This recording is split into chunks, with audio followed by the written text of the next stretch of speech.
자, 여러분 반갑습니다.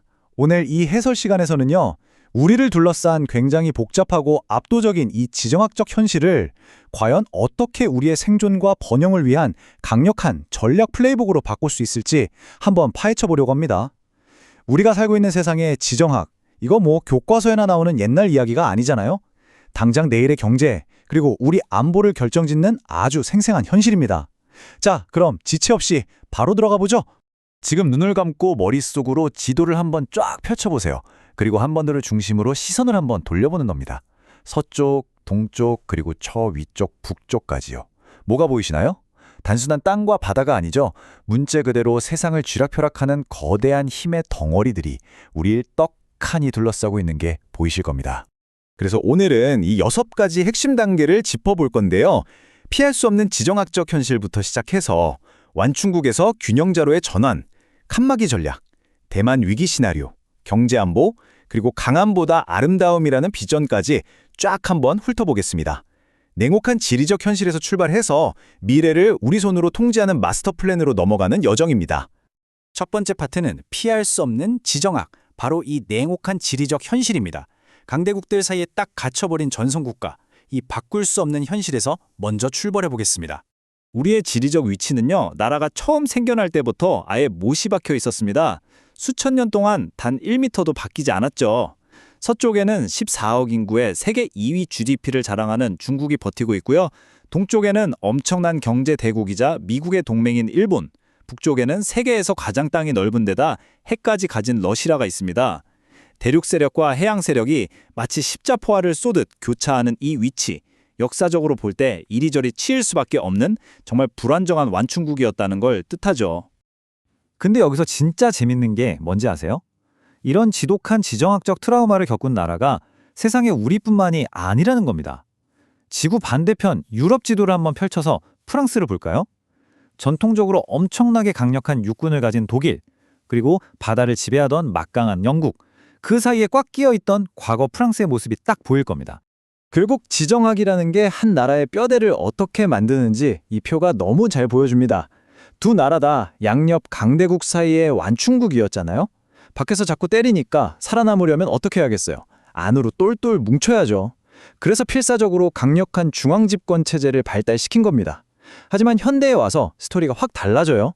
프랑스는 유럽연합이라는 기가 막힌 제도를 만들어서 이 구조적인 숙명을 아예 극복해버렸습니다. 그런데 아시아에는 그런 방어막이 없죠. 그래서 우리는 여전히 이 어마어마한 지정학적 압력 한가운데에 맨몸으로 놓여 있는 겁니다. 두 번째 파트, 완충국에서 균형자로. 여기서부터 전략적 플레이북이 바뀝니다. 여기서 우리가 꼭 챙겨야 할 핵심 포인트가 하나 있습니다. 지리는 절대 고칠 수 없는 숙명이지만요, 그 안에서 살아남을 전략은 100% 우리의 선택이라는 거죠. 자, 이제 우리는 강대국들 사이에서 이리저리 눈치 보고 압력에 짓눌리는 수동적인 완충국이라는 낡은 프레임, 이거 다 깨부숴야 합니다. 대신에 우리가 스스로 판단하고 유연하게 상황을 주도하는 능동적인 균형자로 아예 체질을 바꿔버려야 한다는 거죠. 판을 읽고 조율하는 주인공이 되는 겁니다. 세 번째 파트, 칸막이 전략과 파트너십입니다. 안보, 경제, 외교를 어떻게 분리할 것인가에 대한 이야기인데요. 방금 말씀드린 그 능동적 균형을 제대로 잡으려면 고도의 쪼개기 기술이 필요합니다. 바로 칸막이 전략이라고 부르는 건데요. 말 그대로 세 가지 트랙으로 딱딱 벽을 치는 겁니다. 첫째, 안보는 굳건한 한미동맹에 아주 깊게 뿌리를 박습니다. 둘째, 경제는 철저히 분리해요. 반도체 같은 진짜 핵심 기술 유출은 칼같이 막으면서 일반적인 공급망은 최대한 여러 곳으로 다변화하는 거죠. 셋째, 외교는 탄탄한 중견국 네트워크를 만들어서 우리의 협상력을 훅 키웁니다. 계란을 한 바구니에 담지 말라는 말 있잖아요. 안보, 경제, 외교를 한 덩어리로 묶었다가는 어느 한 강대국에 나라 전체가 통째로 휘둘릴 수 있으니까 이렇게 엄격하게 칸막이를 치는 겁니다. 그러니까 이 칸막이 전략이 제대로 굴러가려면 상황에 딱딱 맞는 맞춤형 파트너들이 필수적입니다. 얽히고 설킨 과거의 감정은 일단 내려놓고 철저하게 객관적이고 전략적인 이익만 보고 가는 거예요. 안보 중심인 미국, 경제와 기술에서 손잡아야 할 일본, 필수 자원의 보고인 호주, 그리고 탈중국 공급망의 핵심으로 떠오른 베트남이 1티어 파트너입니다. 거기에 거대한 미래시장 인도, 중동의 방산 큰손 UAE, 반도체로 엮인 대만, 첨단 AI 강국 이스라엘까지. 와, 정말 완벽하게 신림만 추구하는 아주 깔끔한 포트폴리오죠. 심지어 지금 우크라이나 사태 때문에 서방이랑 한창 대립각을 세우고 있는 러시아를 상대할 때도 이 치밀한 계산은 똑같이 들어갑니다. 단기적으로는 우리도 서방의 제재에 발을 맞춰야 하죠. 하지만 아예 등을 돌려버리는 건 우리 국익에 전혀 도움이 안 됩니다. 철저하게 중립을 지키면서 보건, 기후 같은 비정치적인 창구는 무조건 열어둬야 해요. 왜냐고요? 전쟁이 끝나고 나면 다시 터질 거대한 에너지 공급망과 시베리아 개발권, 이 엄청난 기회를 우리가 그냥 포기할 순 없잖아요. 네 번째 파트는 이 지역에서 가장 위험한 시나리오, 바로 대만 위기입니다. 한반도의 명운을 말 그대로 통째로 뒤흔들 수 있는 이 엄청난 시나리오를 아주 객관적으로 좀 따져보죠. 자, 만약 대만에서 진짜 위기가 터졌을 때 우리가 고를 수 있는 카드는 단순 유감 성명부터 직접 군대 파병까지 크게 4가지 정도가 있습니다. 자, 여기서 경제가 완전히 박살나거나 군사적으로 치명타를 입지 않으면서도 미국과의 동맹 신뢰는 확실히 지키는 가장 현실적인 최선책은 뭘까요? 전문가들의 의견을 모아보면 의료나 물자를 돕는 비전투 지원, 그리고 주한미군 기지의 전략적 사용을 허용하는 제한적 개입 정도가 현실적입니다. 우리 한반도 방어를 최우선으로 지키면서도 동맹의 역할을 다하는 그야말로 살아남판 위시에서 아슬아슬하게 균형을 잡아야 하는 상황이 될 겁니다. 5번째 파트는 경제안보입니다. 이게 왜 곧 생존의 조건인지 압도적 의존성을 극복해야 하는 이유를 보겠습니다.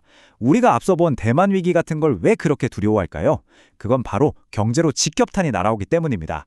분쟁이 나서 전 세계 공급망이 뚝 끊긴다? 그럼 경제가 조금 어려워지는 수준이 아니라 나라의 생존 자체가 바로 위태로워지는 겁니다. 93%. 여러분, 이 숫자가 딱 화면에 떴는데 뭔가 좀 느낌이 오시나요? 이게 지금 우리 국가 시스템을 돌아가게 만드는 에너지의 수입 의존도입니다. 무려 93%예요. 밖에서 무슨 일이 터져서 공급망에 덜컹거리면 지금 우리가 가진 시스템이 얼마나 아찔할 정도로 취약한지 확 체감이 되시죠? 표를 한번 보세요. 히토류의 중구 의존도가 90%고요. 핵심 중간재 의존도도 80%에 달합니다. 진짜 압도적이죠. 그래서 우리의 플레이북은 위기가 터지고 나서 허둥지둥 불 끌어 다니지 말고 미리 경제안보 컨트롤 타워를 세워야 한다고 강력하게 주문합니다. 위기가 오기 전에 이 핵심 공급망들을 적극적으로, 때로는 강제성을 띄어서라도 다변화시켜야 한다는 거죠. 이건 하면 좋은 선택사항이 아닙니다. 무조건 해야 하는 생존 조건이에요. 자, 이제 마지막 6번째 파트입니다. 강함보다 아름다움. 김구 선생의 미래 비전에 관한 이야기인데요. 지금까지 되게 차갑고 계산적인 지정학 전략들을 쭉 이야기했잖아요. 근데 이걸 다 모아놓고 보면 결국 아주 심오하고 인간적인 국가 정체성에 대한 비전으로 이어지게 됩니다. 백범 김구 선생이 이런 말을 남기셨죠. 그저 돈 많고 힘만 센 나라가 아니라 가장 아름다운 나라가 되길 원한다고요. 오해하시면 안 됩니다. 이게 단순히 힘 같은 건 중요하지 않다는 그런 이상적인 감성을 말하는 게 아니에요. 여기서 말하는 비전의 진짜 의미는 한 국가가 전 세계에서 갖는 찐 영향력은 무기나 경제 규모에서만 나오는 게 아니라 그 나라의 문화, 규범, 그리고 전 세계인에게 영감을 주는 대체 불가용한 롤모델이 될 때 비로소 완성된다는 엄청난 통찰입니다. 이 아름다운 회복력이라는 멋진 개념이요. 사실 오늘 우리가 쭉 훑어본 플레이북 전체의 핵심을 기가 막히게 관통하고 있습니다. 불리한 지리적 한계를 우리의 창의성으로 뚫고 나가고 욱하는 감정보다는 마치 명상하는 듯한 전략적 차분함을 유지하는 것, 그리고 중견국들과 공감하면서 외교 네트워크를 단단히 묶는 것, 거기다 AI나 배터리 같은 첨단 산업에서 남들이 감히 따라올 수 없는 이른바 제로 투 원, 완전한 독점적 우위를 선점하는 것까지 싹 다 포함되는 얘기죠. 이 모든 게 K문화와 세계 최고 수준의 기술력으로 판을 이끄는 능동적인 균형자의 참모습 아니겠습니까? 자, 오늘 이 모든 논의의 끝에서 우리는 아주 무겁고도 결정적인 질문 하나를 마주하게 됩니다. 거대한 힘들에 치이며 이리저리 찌그러지는 수동적인 완충국, 그 자리에 그냥 멈춰 서실 건가요? 아니면 전 세계가 꼭 필요로 하고 기대는 그 누구도 대체할 수 없는 든든한 균형자로 도약하시겠습니까? 한반도라는 지리적 위치는 태어날 때부터 주어진 바꿀 수 없는 운명이지만 그 위에서 우리가 어떤 전략을 써내려갈지는 100% 우리 손에 달려 있습니다. 여러분은 과연 어떤 미래를 선택하시겠습니까?